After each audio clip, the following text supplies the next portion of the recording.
Bismillahirrahmanirrahim. Assalamualaikum warahmatullahi wabarakatuh. Ikhwah fillah azanallah wa iyyakum. Pada kesempatan yang berbahagia ini, saya akan membawakan sebuah firman Allah Subhanahu wa taala surat At-Taubah. Surat ke-9 ayat 31. Allah mengatakan, A'udzubillahi minasyaitonir rajim. Ittakhadhu ahbarahum wa rubbanahum arbaban min dunillah. Wal Masih bin Maryam. Wa ma umiru illa liya'budu ilaha wahida la ilaha illahu. Subhanahu amma yusriku. Yang artinya bahwa mereka menjadikan orang-orang alim dari kalangan Yahudi dan rahib-rahibnya yang didakkan Rasul ini sebagai Tuhan selain Allah dan juga Al-Masih putra Maryam. Padahal mereka hanya disuruh menyembah ilah, yakni Allah yang Maha Esa. Tidak ada ilah atau sembahan yang berhak diibadahi dengan benar selain Dia. Maha suci Dia dari apa yang mereka persekutukan. Ewa fillah azrallahu wa yakum. Surat At-Taubah ayat 31 ini ditafsirkan oleh baginda Rasul Muhammad SAW kepada Adi Hatim. Diriwayatkan oleh Imam Tirmizi, Adi Hatim menuturkan bahwa suatu ketika ia mendatangi Nabi SAW dan di lehernya terdapat salif dari emas. Maka beliau bersabda, Ya itrah anka hadal kuasa.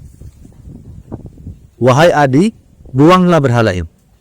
Yang dimaksud adalah salib yang sedang ia pakai. Lantas Adi bin Hatim mendengar Rasulullah SAW bersabda, membacakan firman Allah surah At-Taubah ayat 31 yang saya bacakan di awal tadi. Ittakhadhu akhbarahum wa rubbanahum arbaban min dunillah, seterusnya.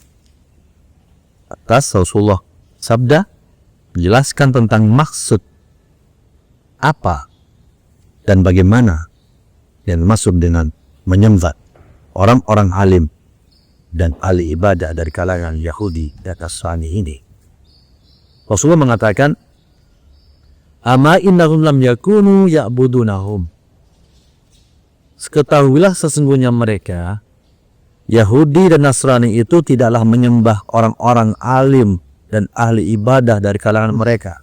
Namun, walakinnahum kanu idza ahallu lahum syai'an istahalluhu.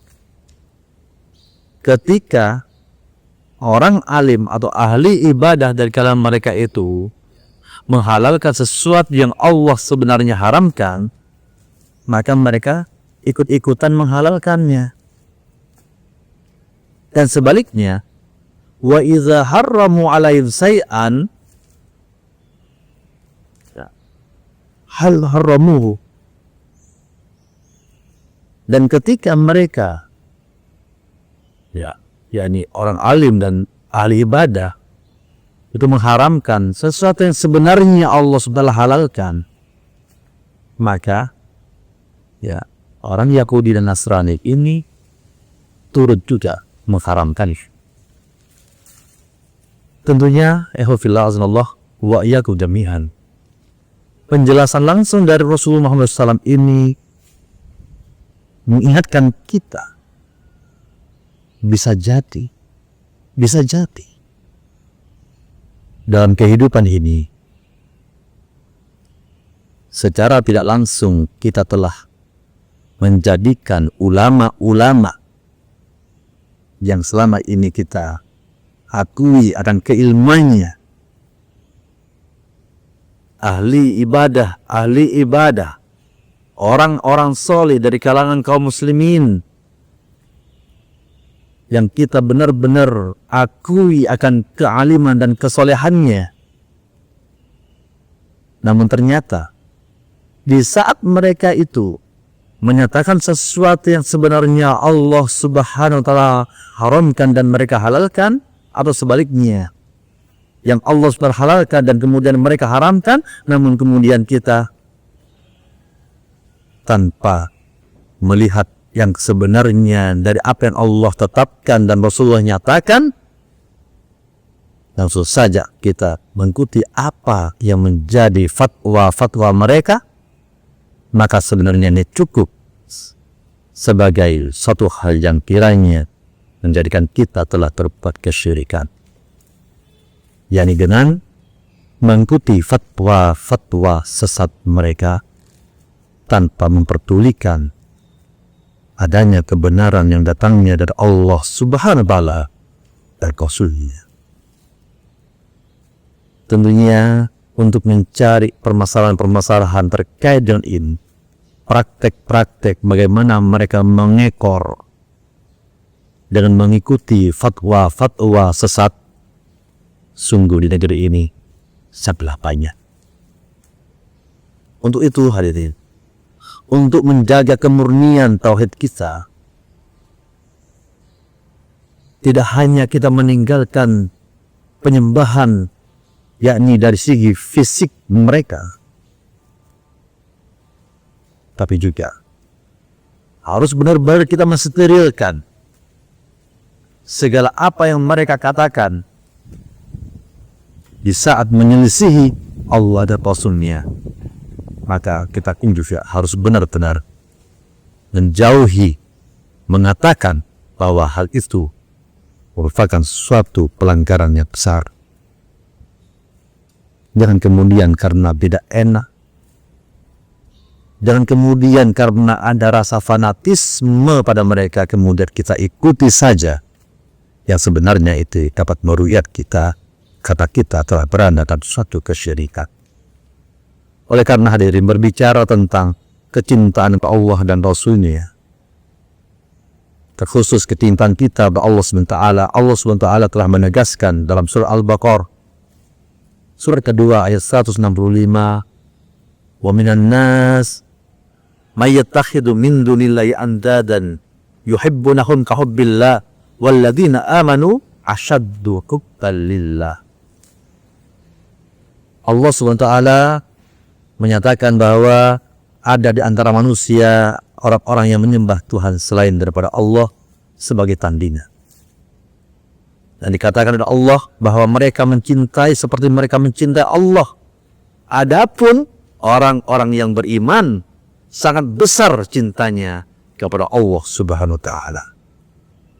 Ihfazillah wa yum jami'an. Inilah yang kemudian kita sama-sama tahu bahwa ternyata cukup dengan menyatakan kecintaan kepada selain Allah Taala dan menyamakan kecintaannya dengan Allah di saat mereka itu menyalahi Allah dan Rasulnya, maka itu disebut dengan kesyirikan. Sedangkan di sini sebagai mukmin disebut oleh Allah Taala bahwa orang beriman yang mentauhidkan Allah Taala itu bahwa mereka mencintai Allah lebih daripada mereka mencintai sekutunya. Dan di sini terletak pada bagaimana kecintaan orang yang beriman ke Allah itu adalah kecintaan yang murni. Sedangkan kecintaan mereka terhadap sekutu-sekutu dari Allah SWT ini yaitu tercampur. Maka tentunya disinilah yang kemudian kita sama-sama berharap bahwa kita sebagai seorang mukmin jangan kemudian karena rasa fanatisme yang saya katakan tadi menyebabkan kita menjauhkan diri dari apa yang telah Allah tetapkan, terlebih ketika kita menentangnya. Demikian yang disampaikan. Kurang lebih maaf.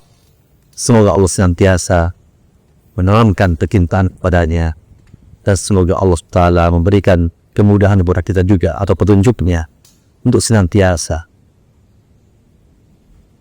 tetapkan pada diri Allah dan Rasulnya adalah segala-galanya. Insya Allah kita akan selamat dalam kehidupan dunia ini dan juga akhirat. Amin ya rabbal alamin. Assalamualaikum warahmatullahi wabarakatuh.